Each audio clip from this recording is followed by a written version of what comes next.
ব্যর্থ পরিচয়ের সামনে দাঁড়িয়ে বাংলাদেশের মানুষরা এখন নিজেরাই ব্যর্থতার সম্মুখীন। শেখ হাসিনা কিন্তু ফিরতে চলেছে।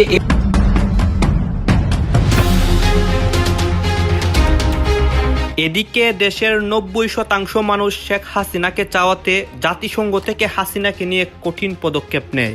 তাকে ক্ষমতা দিয়ে দেশেও পাঠানো হচ্ছে। ডক্টর ইউনূস ও তার সহপাঠীদের উপর ভয়াবহ প্রভাব পড়ে। সকল জনগণ তাদের ভুল বুঝতে পারে। কি হবে এখন বাংলাদেশের ক্ষমতার চেয়ার নিয়ে রীতিমতো টানাটানি হচ্ছে। শেখ হাসিনাকে ওনাকে স্টেপ ডাউন করার মেইন কারণ কি ছিল? তাহলে আপনারা ধর্ষণ করতে পারেননি, সেটা মেইন কারণ ছিল? হ্যাঁ, আমি তো এখন স্পষ্ট দেখছি যে উনি এই একজন মহিলা, স্ট্রিক্ট মহিলা, উনি একা সারা দেশকে উনি যেভাবে করে হাতের মুঠোয় রেখে শাসন করেছেন, এটাই তো এই দেশের জন্য ঠিক আছে। খালি আমরা বলছি উনি ফ্যাসিস্ট। এই দেশের জনগণ, এই দেশের যে পুরুষতান্ত্রিক আপনাদের যে অন্যায়, আপনাদের যে কুরুচি, এই এক মহিলার ভয়ে যে আপনারা সবাই লুকিয়েছিলেন, এটাই তো ঠিক ছিল। আমি দেখছি তাই জনগণ মনে করতেছে যে কি তারা আরো দীর্ঘমেয়াদী লুট ফুটে খাওয়ার জন্য কি তারা দেশে ভোট দিতে চাচ্ছে না। একটা দেশে যে এই সমন্বয়ক নামক যে লোকগুলো বলতেছে ভোট দেওয়া যাবে না, এটা তো একটা স্বৈরাচারী কথাবার্তা। এই দেশের স্বৈরাচারকে হটাইছে নব্য স্বৈরাচারকে দেখার জন্য না জনগণ। মোহাম্মদ ইউনূস তার উপরে ইতিমধ্যেই প্রতিশোধ নেওয়া শুরু করে দিয়েছেন। মোহাম্মদ ইউনূসকে সরাবার জন্য বাংলাদেশের জনগণ তাদের যে প্রধানমন্ত্রী শেখ হাসিনাকে সেখানে প্রতিস্থাপন আবার ফিরিয়ে নিয়ে আসা। কেউ কেউ মনে করেন আওয়ামী লীগ যেহেতু মাঠে নেই, সুতরাং বিএনপি এক দৌড়ে ক্ষমতায় চলে যাবে, তাকে কেউ আটকে দিতে পারে। কিন্তু যারা এটা বলেন তাদেরকে আমি প্রশ্ন করি যে আওয়ামী লীগ নেই, এটা কে বলবো? একটা খারাপ সংবাদ আসতে পারে বাংলাদেশের জন্য। এই টাউন সরকারের খুবই ঘনিষ্ঠ একজন ক্যারেক্টার কৃষ্ণমূর্তি একটা আবদার করছিলেন। তার ওই আবদারের পরিপ্রেক্ষিতে আগামী মার্চের 25 তারিখে বাংলাদেশের বিরুদ্ধে শুনানি হতে যাচ্ছে মার্কিন কংগ্রেস। তিনি প্ল্যান ঘুরছে, তিনি এমন একটা মানুষ, তিনি পারেন না এমন কিছু নেই। কোনো এক রাত্রিবেলা একটা বিমানে করে চুপি চুপি টুক করে তিনি ঢাকায় ঢুকে পড়লেন। গাইস, এতক্ষণ দেখলেন আজকের ভিডিওর শিরোনাম, আর এখন দেখবেন বিস্তারিত। ইতিমধ্যে আজকের ভিডিওর শিরোনাম দেখে কিন্তু বুঝতেই পারছেন আজকের খবরটা কতটা গুরুত্বপূর্ণ। দয়া করে কেউ স্কিপ করবেন না। যদিও বর্তমান বাংলাদেশের রাজনীতির অবস্থা বিশাল ভয়াবহ, আপনারা ভিডিও স্কিপ করে দেখলে খবরের কিছুই বুঝতে পারবেন না। যাই হোক বন্ধুরা, আজকের খবর নিয়ে আমরা পর্যালোচনা এবং তদন্ত করে বেশ কয়েকটি খুবই গুরুত্বপূর্ণ তথ্য এবং ভিডিও ফুটেজ পাই, যা আজকের ভিডিওতে সেগুলোই এক এক করে ধারাবাহিক তুলে ধরবো। যদিও আজকের ভিডিওটা কিছুটা লং হতে পারে, তবে আজকের ভিডিওতে জানতে পারবেন এমন কিছু অজানা গোপন তথ্য যা জানলে আপনিও ইতিমধ্যে অবাক হতে বাধ্য। সেই সাথে আরো জানতে পারবেন বর্তমান বাংলাদেশের রাজনীতির প্রেক্ষাপট আসলে কোন দিকে যাচ্ছে। বন্ধুরা চলুন ভিডিওতে আজকের বেশি কথা বাড়াবো না, সরাসরি আজকে আমরা চলে যাব মূল ভিডিওতে। আগে আমরা একটা উল্টো জিনিস দেখতাম এরকম যে কোথাও যদি পুলিশ ফেল করে তারপরে সেখানে বিডিআর ডাকা হয়, তখন বিডিআর যখন ফেল করে তারপরে সেনাবাহিনী ডাকা হয়, এবং যখন সেনাবাহিনী ডাকা হয় তখন সব একেবারে থমথমে হয়ে যায়, পরিস্থিতি নিয়ন্ত্রণে চলে আসে। এটাই আমরা দীর্ঘদিন ধরে দেখে এসেছি। এইবার একটা উদ্ভট এবং অদ্ভুত জিনিস আমরা দেখছি। পুলিশ যখন পারছে না তখন আনসার বাহিনী ডাকা হয়েছিল, আনসার ভিডিপিটা যখন পারছে না সেনাবাহিনী কে ম্যাজিস্ট্রেটি পাওয়ার নাকি একটা বলে, মানে মনে হলো কি না কি করে ফেলবে, তাদেরকে নামানো হলো। মানে ম্যাজিস্ট্রেসি পাওয়ার আসলে তখনই দেওয়া হয় যখন সেনাবাহিনীকে খুব দ্রুত স্ট্রাইকিং ফোর্স হিসেবে যেতে হয় এবং তাদেরকে সিদ্ধান্ত নিতে হয়। তারা সিভিল প্রশাসনের জন্য অপেক্ষা করার মতো যথেষ্ট সময় থাকে না, মানে পরিস্থিতির জরুরি পদক্ষেপের জন্য তাদেরকে দেওয়া হয়। সেটা খুব ভালো কথা, দেওয়া হলো। এবং তারা একটা ডেভিল হান্ট শুরু করলেন। কেন ডেভিল হান্ট শুরু করলেন আমরা জানি, কারণ হচ্ছে গাজীপুরে ডাকাতি করতে দেওয়া হয় না এই সমন্বয়কদেরকে।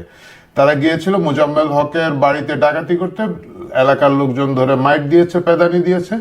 এই দুঃখে খুবই তারা এসে তাদের ডেডির কাছে বিচার দিয়েছে। তাদের ডেডি পরের দিন সেনাবাহিনীকে বলেছে যে ডেভিল হান্ট শুরু করে দাও।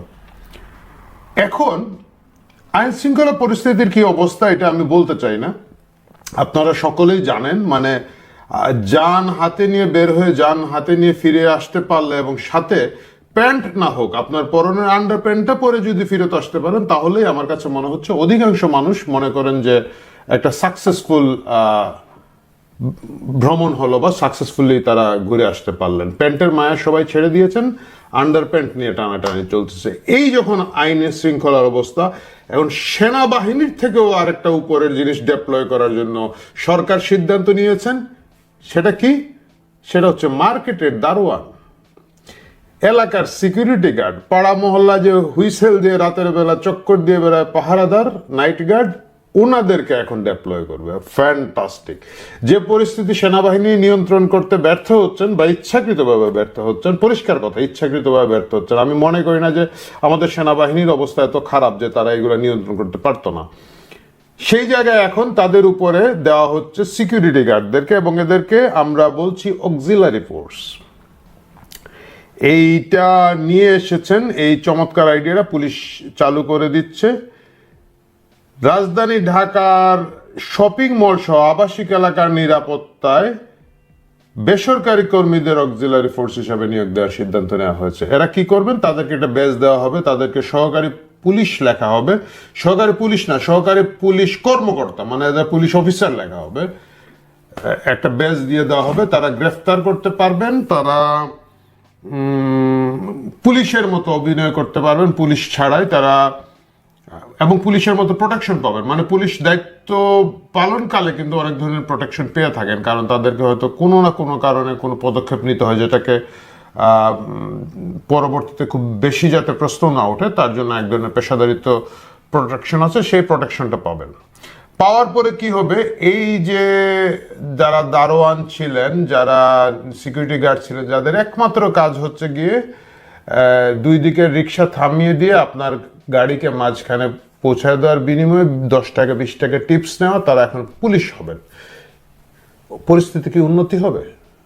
মানে আমি জানি না কারা এই উদ্ভট কাহিনীটা তৈরি করছেন। কোনোভাবে পরিস্থিতির উন্নতি হবে না। কেন হবে না?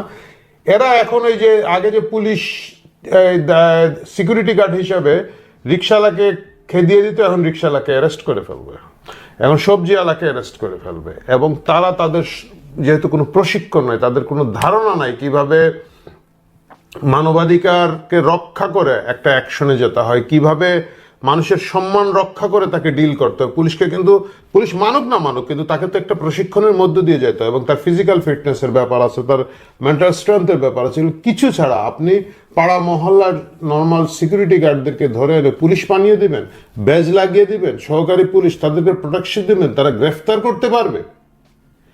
এই কেসটা কিভাবে করা হচ্ছে এটা আইনের মধ্যে আছে। আইনে কোথায় আছে? আইনে কিন্তু এত মাস পিপলকে একসাথে অক্সিলারি ফোর্স করার কোনো ধরনের নজির আমি কোথাও দেখি নাই। আইনে আছে যে কোনো বিশেষ কারণে আপনি কাউকে এরকম করতে পারবেন।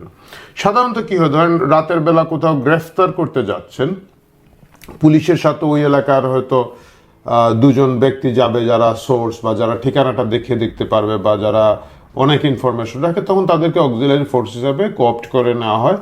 তাদেরও একটা লিগ্যাল প্রোটেকশনের ব্যাপার, নাহলে তারা রাত 2টোর সময় কেন পুলিশের গাড়িতে উঠেছিল সেটা হয়তো একসময় প্রশ্ন আসতে পারে। এই যে লিগ্যাল বিষয়গুলো কাভার দেওয়ার জন্য পুলিশকে সাময়িকভাবে সাহায্য করার জন্য অক্সিলারি ফোর্স করা হয়, সেটাকে আপনি মাস এলাকায় দিয়ে দিচ্ছেন। কেন দিচ্ছেন? কারণ হচ্ছে পুলিশরা বলছে তাদের হাতে যথেষ্ট পুলিশ নাই। এই জিনিসটা আমি বুঝলাম না। 5 আগস্টের পরে আপনাদের হিসাবে তো 50-এরও কম পুলিশ মারা গিয়েছেন, তাহলে আগে তো এই পুলিশ ছিল। মানে জুলাই বিপ্লবের আগের যে পুলিশ বিয়োগ 50 জন পুলিশ, গোটা বাংলাদেশের 2-2.5 লাখ পুলিশের বাকি সবাই আছে। তাহলে ওরাই তো আগে এই আইন শৃঙ্খলা পরিস্থিতি নিয়ন্ত্রণ করতে পারতো। তার পাশাপাশি এখন আপনাদের সেনাবাহিনী ডেপ্লয় করা আছে, সেই সেনাবাহিনী আবার ম্যাজিস্ট্রেসি পাওয়ার সহ আছে। তার সেনাপ্রধান প্রায় বলে থাকেন যে আমরা বাইরে যাইতে যেতে ক্লান্ত, করতে করতে ক্লান্ত। সো আপনি এডিশনাল 20,000 সেনাবাহিনী সব সময় মাঠে ঘাটে থাকছেন, তারপরেও হঠাৎ আপনার আইন শৃঙ্খলা কেন নিয়ন্ত্রণ করতে পারছে না? কেন অক্সিলারি ফোর্স লাগবে? প্রিয় দর্শক, এই পুরো গোটা বিষয়টা নিয়ে আমার আগের একটা পর্ব আছে, আমি এইখানে কোথাও আমি জানি না, কোথাও দিয়ে দেওয়ার চেষ্টা করব। যদি না পান আপনারা দেখে নিতে পারবেন যে প্রাইভেট মিলিশিয়া বাহিনী গঠনের একটা চেষ্টা এই সরকার করবে, সেটা আমরা আগে থেকেই বলে আসছিলাম, পরিষ্কারভাবে বলে আসছিলাম। সেটারই লক্ষণ দেখা যাচ্ছে এই অক্সিলারি ফোর্স তৈরি করার বিষয়ে। এখন প্রশ্ন আসবে, তাহলে সেনাবাহিনীও তো ভাই এখন দেখে ভালো কাজ করছে। কিভাবে ভালো কাজ করছে? এই কাহিনীটা কয়দিন আগে দেখা গেল যে আওয়ামী লীগের শেখ পরিবারের একমাত্র যদি বলি বঙ্গবন্ধুর জীবিত কাজিন যিনি এই মুহূর্তে আছেন, সম্ভবত উনি একমাত্র জীবিত আছেন, শেখ কবির। একসময় রেড ক্রিসেন্টের সভাপতি ছিলেন আওয়ামী লীগের আগের আমলে, ইদানিং জানি না কি ছিলেন। শেখ কবিরের ব্যবসা প্রতিষ্ঠানে লুট করতে গিয়েছিল ইউনুস বাহিনী। মানে তারা সবখানে লুট করতে যায়, এর মধ্যে ওনার নামের আগে যেহেতু শেখ লেখা আছে তাহলে তো নিশ্চিতভাবে লুট হবে। সো সেই লুট করতে গেছে এবং খুব তড়িৎ গতিতে সেখানে সেনাবাহিনী গিয়ে পে দিয়ে মাইর দিয়ে এই সমন্বয়কের শখ মিটিয়ে দিয়েছে। যদিও ওরা নিজেদেরকে সমন্বয়ক বলছে না, এখন বলছে আহ্বায়ক, অমুক থানা বৈষম্য বিরোধী ছাত্র আন্দোলন আহ্বায়ক। তো এই লুটপাটটা তারা আটকে দিয়েছে, এই লুটপাটটা আটকে দিয়েছে, আমরা সবাই খুব হাততালি দিচ্ছি। এই যে সেনাবাহিনী তো আছে, আপনারা কইলেন সেনাবাহিনী না, এই যে পাওয়া যাচ্ছে সেনাবাহিনী, মূল কারণটা কি জানেন? কারণ আপনি আমি বিপদ বলে সেনাবাহিনী আসতেছে না। গুলশান থানার সামনে থেকে মিছিল করে গিয়ে একজন মৃত গার্মেন্টস ব্যবসায়ীর অসহায় দুইজন মেয়ে থাকে যে বাড়িতে, সেটা লুটপাট করা হয়েছে। গুলশানের মতো একটা প্রোটেক্টেড এরিয়ায় যে বাড়িটা লুটপাট করা হয়েছে তার 100 গজের মধ্যে খুব বড় বড় হাই কমিশন এবং এমবেসিগুলো আছে, 100 গজের মধ্যে, মানে ঢিল ছুড়লে দেখা যাবে। এইরকম একটা প্রোটেক্টেড এলাকায় সেনাবাহিনী ফেসবুকে লাইভ দেখেও এটা বাড়িটা মানে রক্ষা করতে যায় না। আমি 32 নম্বর বাদ দিলাম, বঙ্গবন্ধুর বাড়িতে সেনাবাহিনী গিয়েছে, মার্চ করে করে ঢুকলো, 5 মিনিট দাঁড়ালো, এইরকম করলো, কি যেন করলো, তারপরে চলে আসলো, কোনো চেষ্টা নাই। এই সেনাবাহিনী হঠাৎ করে কেন এত উৎসাহ আগ্রহ নিয়ে শেখ কবির, মানে নামের আগে শেখ লাগানো, শেখ মুজিবই যেখানে বাড়ি রক্ষা করতে পারতেছে না, শেখ হাসিনার বাড়ি পুড়িয়ে ফেলা হচ্ছে, সেখানে শেখ কবিরের বাড়িটা কেন উদ্ধার করা হলো? কারণ হচ্ছে গিয়ে শেখ কবির হচ্ছেন গিয়ে সেনাপ্রধান জেনারেল ওয়াকারের আপন মামা শ্বশুর। আমি ফেসবুকে যখন লিখলাম অনেকে বললেন যে আরে ভাই আরো কত আত্মীয়র বাড়ি পোড়ালো, উনি তো কিছু করলো না। আত্মীয় আর শ্বশুর বাড়ির আত্মীয়র মধ্যে তফাৎ আছে। যেহেতু শেখ কবিরের বাড়ি, এখানে ডক্টর ইউনূস সাহেব একটু মিস্টেক করে ফেলেছেন। আমার মনে হয় যে ওনার যে ল্যাংবোট বাহিনী আছে, ওনার যে সন্ত্রাসী বাহিনী রাস্তাঘাটে ওনারা লুটপাটের জন্য রেখেছেন, এইসব বৈষম্য বিরোধী লুটপাটকারীদেরকে ওনাদের বলে দেওয়া উচিত, বা অন্যভাবে করা যেতে পারে। যেমন জেনারেল ওয়াকার তার আত্মীয় স্বজনের একটা লিস্ট দিয়ে দিতে পারেন যে এদের বাড়িতে আসলে কিন্তু পেদাবো, এরপরে গোটা বাংলাদেশ তোমাদের লুটপাট করে খাও। আমি জানি না কিভাবে এই ঘটনাগুলো ঘটছে। 20,000 সেনাবাহিনী বাইরে ডেপ্লয় করা, ম্যাজিস্ট্রেসি পাওয়ার আছে, ধর্ষণ হচ্ছে, লুটপাট হচ্ছে, ডাকাতি হচ্ছে। একটা মানুষের 6 তলা বাড়ি দেখলাম টাঙ্গাইলে, খুব সম্ভবত টাঙ্গাইলে একজন সাবেক এমপি বাড়ি দখল করে ফেলতেছে এক মেয়ে নিজের সমন্বয়ক দাবি করে। ওইটা পরবর্তীতে আমি জানি না কোনো আত্মীয় স্বজন হতে পারে, সেনাবাহিনী উদ্ধার করেছে। কিন্তু সেনাবাহিনীর মাস পিপলের বিপদ আপদে সেনাবাহিনীকে আমরা দেখছি না। আর যেহেতু দেখছি না, সেনাবাহিনীর কাছ থেকে আমরা আশ্বাস ছেড়ে দিয়ে আমরা এখন পাড়া মহল্লার দারোয়ান, সিকিউরিটি গার্ড বাঁশি বাজাচ্ছে।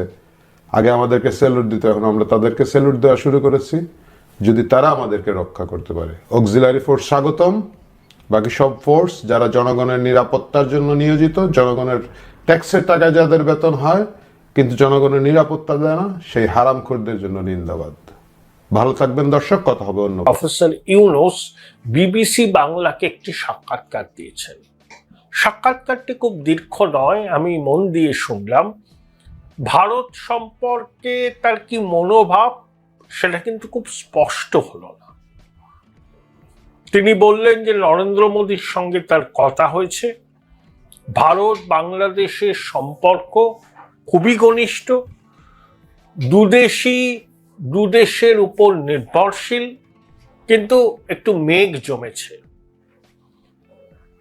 মেঘ কবে কাটবে তিনি বলতে পারেননি, বলতে চানও না। তার কারণ ভারতের সঙ্গে সম্পর্কের উন্নতি ইউনূস আন্তরিকভাবে চায় না। ইউনূস চায় পাকিস্তানের সঙ্গে ঘনিষ্ঠ সম্পর্ক রাখতে এবং একই সঙ্গে চীনের সঙ্গে ঘনিষ্ঠ সম্পর্ক রাখতে। সেই জন্য তিস্তা মহাপ্রকল্পের বরাত চীনকে দেওয়ার জন্য উঠে পড়ে লেগেছে অন্তর্বর্তী সরকার। বাংলাদেশের 11টি রাজনৈতিক দলের প্রতিনিধিরা বেজিং সফর করছেন। পাকিস্তান দূতাবাস ঢাকায় খুব সক্রিয়, আইএসআই ডিজিকে রেড কার্পেট পেতে অভ্যর্থনা জানানো হয়েছে, বাংলাদেশের সেনাকর্তারা পাকিস্তান সফর করেছেন, পাকিস্তান থেকে তারা সমরাস্ত্র কিনবেন। আমি পাকিস্তানের একটা টিভি চ্যানেলে আব্দুল বশিতের বক্তব্য শুনছিলাম, তিনি দিল্লিতে পাক হাইকমিশনার ছিলেন।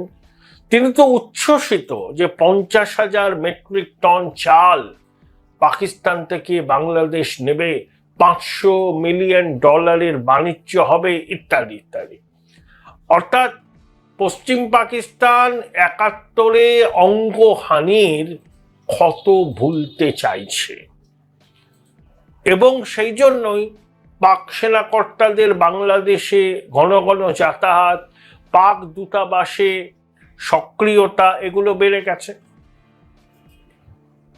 ইউনূস যখন সাংবাদিক প্রশ্ন করেছেন যে নির্বাচন কবে হবে, তখন ইউনূস বলেছেন তো ডিসেম্বরের মধ্যেই হওয়ার কথা, কিছু সংস্কার হলে রাজনৈতিক দলগুলো মেনে নিলে ডিসেম্বরে নির্বাচন হবে।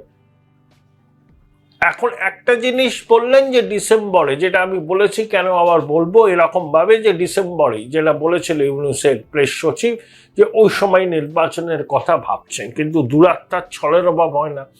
পরবর্তীকালে নতুন কোন ছক ইউনূস কষবেন সেটা কেউ এখনো বুঝতে পারছে না, কিছু কিছু আন্দাজ পাচ্ছে। যেমন ইউনূস এবং তার সহযোগীদের সমর্থনে যে দলটি আত্মপ্রকাশ করেছে, জাতীয় নাগরিক পার্টি,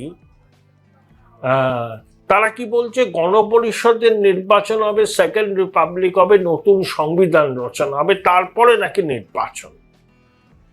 ইউনূস একবার বলছেন রাজনৈতিক দলগুলো নির্বাচনের ব্যাপারে ঐক্যমত্য হলেই নির্বাচন হয়ে যাবে, কিন্তু ইউনূসের মদতপুষ্ট ছাত্রদের নতুন রাজনৈতিক দল বলছেন গণপরিষদের নির্বাচন হবে, নতুন রিপাবলিক হবে, নতুন করে সংবিধান রচনা করা হবে ইত্যাদি ইত্যাদি। অর্থাৎ যত দেরি করা যায় নির্বাচনকে, সেটাই কিন্তু ইউনূসের একেবারে লক্ষ্য। মুখে বলছেন ডিসেম্বরে হবে, চেষ্টা হবে, আবার ইউনূসের মদতে যে রাজনৈতিক দলটি গড়ে উঠেছে তারা বলছেন গণপরিষদের নির্বাচন আগে করতে হবে, সংবিধান সংস্কার করতে হবে। আসলে ইউনূসের মনের কথাই এই ছাত্ররা বলছে, যাতে জল ঘোলা করে নির্বাচনের সম্ভাবনাকে বিষ বাও জলে ফেলে দেওয়া যায়। কিন্তু সেনাপ্রধান কঠোর বার্তা দিয়ে রেখেছেন যে ডিসেম্বরের মধ্যে নির্বাচন করতে হবে। সেনাপ্রধান ইউনূসকে ডক্টর মোহাম্মদ ইউনূস, মুখ্য উপদেষ্টা, নোবেল জয়ী অর্থনীতিবিদ এসব বলেননি, শুধু ডক্টর ইউনূস বলেছেন এবং কড়া বার্তা দিয়েছেন। সাংবাদিক যখন সেনাপ্রধানের বক্তব্য সম্পর্কে ইউনূসকে জানতে চাইলেন, ইউনূস কিন্তু তার বডি ল্যাঙ্গুয়েজই মনে হলো অত্যন্ত অস্বস্তিকর প্রশ্নের মুখে ফেলেছেন সেনাপ্রধান। এড়িয়ে গেলেন, বলতে হয় বলে বললেন, এড়িয়ে গেলেন। আওয়ামী লীগ সম্পর্কে একটা অদ্ভুত মূল্যায়ন। আমি আগে বলেছিলাম না যে আওয়ামী লীগকে বাদ দিয়ে নির্বাচন হবে না, এটা আন্তর্জাতিক মহল বলছে, ভারত বলছে, সেনাবাহিনী বলছে যে অন্তর্ভুক্তিমূলক নির্বাচন। আবার আওয়ামী লীগকে নিষিদ্ধ করার দাবি করছে ছাত্ররা। তখন ইউনূস একটা চমৎকার পন্থা নিয়েছেন। কি সেই পন্থা? যে যারা অপরাধ করেছে তাদের বিচার হবে ইত্যাদি ইত্যাদি। আওয়ামী লীগ নির্বাচনে অংশ নেবে কি নেবে না সে বিষয়ে খোলসা করেনি। আবার বলে যে সবাই তো দেশের মানুষ, অর্থাৎ আওয়ামী লীগের ধরুন যারা সেই অর্থে যাদের বিরুদ্ধে কোনো অভিযোগ নেই, কারুরই নেই, কিন্তু তারাও কোণঠাসা, তারা ঘরে বসে আছে, মিথ্যা মামলায় ফাঁসি দেওয়া হচ্ছে। এই যে ছাত্রদের নতুন দলে সেই অর্থে কত কর্মী আছেন, তাহলে আওয়ামী লীগের কর্মীরা যদি প্রশাসনের কাছে মুচলেখা দেয়, যদি ক্ষমা চায়, তাহলে তাদের আবার নতুন করে তারা রাজনীতি করতে পারবেন, ছাত্রদের নতুন দলে তারা যোগ দিতে পারবেন।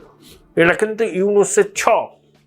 আওয়ামী লীগ আনুষ্ঠানিকভাবে নিষিদ্ধ হলোই না, কিন্তু এমন একটা বাতাবরণ তৈরি করা হলো যাতে আওয়ামী লীগ কোনো অবস্থাতেই নির্বাচনে না দাঁড়াতে পারে, মানে প্রতিদ্বন্দ্বিতা করতে না পারে, সেই সুযোগ তাদের দেওয়া হলো। এবার খাতায় কলমে নিষিদ্ধ রইল না। এটা হচ্ছে ইউনূসের ছক। কারণ ইউনূস জানে তার সরকার অগণতান্ত্রিক, অসাংবিধানিক, জনগণের সমর্থন সেই সরকারের উপর নেই। 7 মাস আগে ইউনূসের কে নিয়ে যে প্রত্যাশা ছিল বাংলাদেশের সাধারণ মানুষের মধ্যে, 7 মাস পরে সেই প্রত্যাশা নেই, বেলুনটা ফুটো হয়ে গেছে। এখন অনেকেই বলছেন সমাজ মাধ্যমে, স্যার আপনি এবার সরে যান, সম্মান নিয়ে এবার দেশ ছাড়ুন, এবার দায়িত্ব ছাড়ুন। কিন্তু ইউনূস তো ছাড়বে না, ও তো 6 বছর কিভাবে ক্ষমতা ভোগ করা যায় সেটা নিশ্চিত করার জন্য নানা রকম ছক বসছে।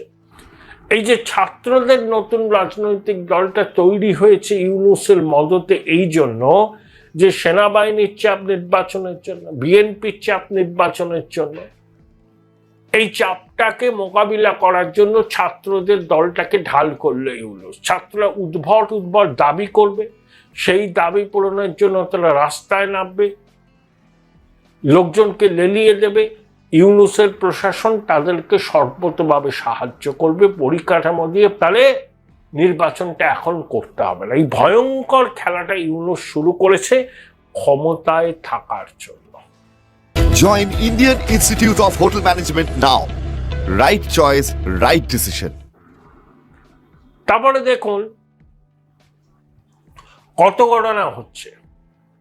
এই যে ওদের শিল্পকলা একাডেমির অধিকর্তা পদত্যাগ করেছেন, ইউনূস একজনকে নিয়ে এসেছিলেন না, ফারুকি, বিতর্কিত ব্যক্তিত্ব, তিনি নাকি অনেক কিছু চেয়েছেন শিল্পকলা একাডেমির মহাপরিচালকের কাছ থেকে, প্রকাশ্য মঞ্চ থেকে পদত্যাগপত্র দিয়েছেন।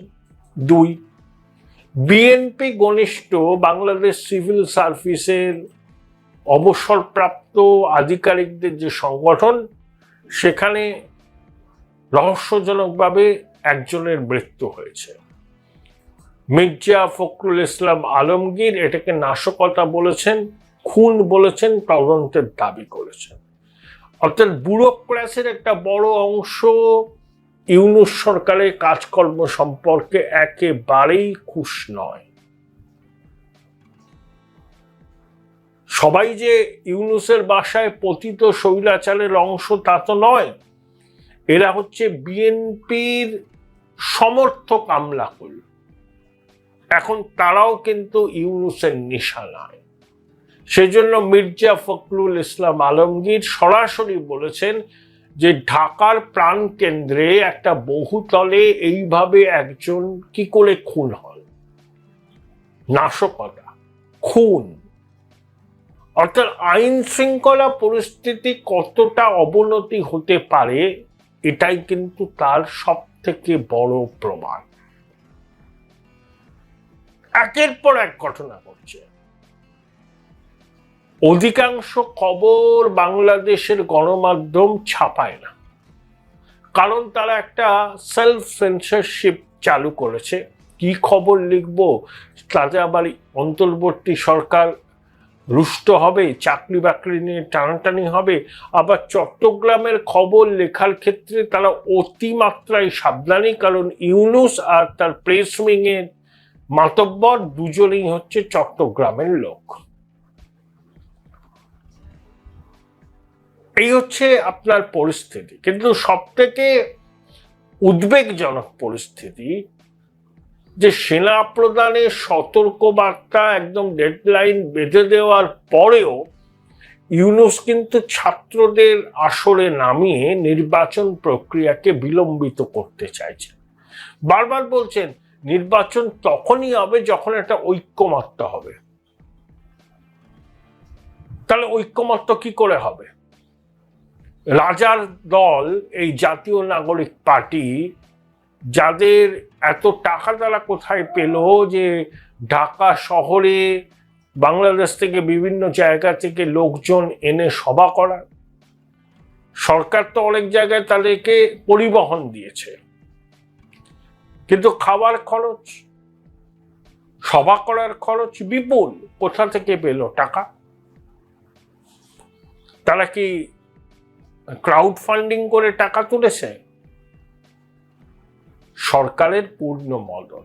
যখনই নির্বাচনের দাবি উঠছে, বিএনপির সেনা সাফ জানিয়ে দিয়েছেন যে ওই 18 মাসের মধ্যে নির্বাচন করতে হবে, তখনই ইউনূস এই রাজনৈতিক দলটাকে নামিয়ে দিল রাস্তায়, ছাত্রদের দল, যারা উদ্ভট দাবি করছে গণপরিষদের নির্বাচন, দ্বিতীয় রিপাবলিক, ইনকিলাব জিন্দাবাদ। গণপরিষদ সম্পর্কে ছাত্রদের কোনো ধারণা আছে? দ্বিতীয় রিপাবলিক বলতে কি বোঝায় সে সম্পর্কে এদের কোনো ধারণা আছে? অত্যন্ত মধ্য নিম্ন মেধার কিছু ছেলে মেয়ে এই রাজনৈতিক দলটায় যুক্ত হয়েছে। পৃথিবীর 1000টা বিশ্ববিদ্যালয়ের মধ্যে প্রথম সারির একটাও বাংলাদেশের কোনো সরকারি বা বেসরকারি বিশ্ববিদ্যালয় নেই। সুতরাং বাংলাদেশের বিশ্ববিদ্যালয় কলেজ থেকে যারা পাস আউট হয় তাদের মেধা কি সে সম্পর্কে আপনারা সঠিকভাবেই অনুধাবন করতে পারবেন। তা এই ধরনের নিম্ন মেধার ছেলেমেয়েরা যখন একটা রাজনৈতিক দল করে বড় বড় কথা বলে, তখন বুঝতে হবে কোনো এক অসৎ উদ্দেশ্য সামনে নিয়ে তারা এই দলটা করছে। খুব পরিষ্কার। এবং ইউনূস এবং তার উপদেষ্টাদের মদত আছে নতুন রাজনৈতিক দলটাকে নিয়ে নির্বাচন ভেস্তে দেওয়ার ষড়যন্ত্র করছে ইউনূস। এই আবহে 3রা মার্চ ঢাকা থেকে কলকাতায় আসবেন বাংলাদেশের সেচ দপ্তরের পদস্থ কর্তারা। 5 দিন থাকবেন, ফারাক্কায় যাবেন, যুগ্ম নদী কমিশনের বৈঠক হবে। ভারত ও বাংলাদেশের মধ্যে 54টা নদী আছে। 1996 সালে জ্যোতিবাবু তখন মুখ্যমন্ত্রী, ভারত বাংলাদেশের চুক্তি হয়েছিল, গঙ্গা জল বন্টন চুক্তি।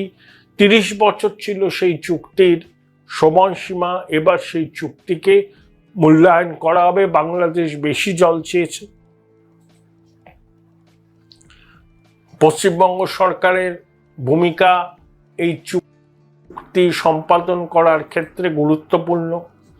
পশ্চিমবঙ্গ সরকার যদি মনে করে যে বেশি জল দিলে পশ্চিমবঙ্গের স্বার্থ বিঘ্নিত হবে, তাহলে জটিলতা বাড়বে।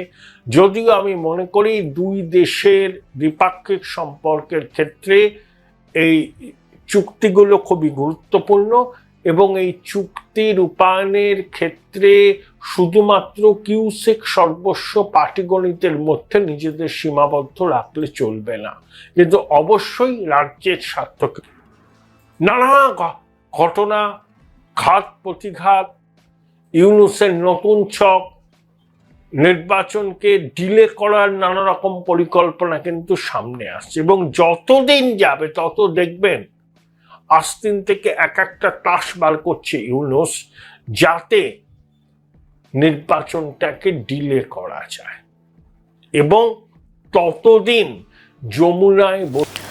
ধন্যবাদ প্রিয় দর্শকবিন্দু, আমাদের ফুল ভিডিওটি দেখার জন্য আপনাকে জানাই অসংখ্য অসংখ্য ধন্যবাদ।